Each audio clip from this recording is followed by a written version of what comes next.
Service in Cleveland has issued a special marine warning for near shore and open waters from Reno Beach, Ohio to Avon Point, Ohio, until 3:45 p.m. Eastern Daylight Time.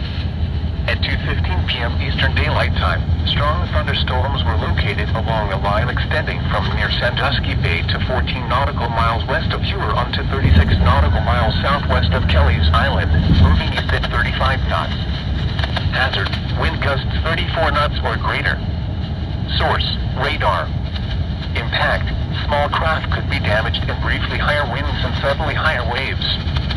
Locations impacted include Western Vermilion, Huron, Kelly's Island, Sandusky Bay, Lorraine Harbor and Vermilion.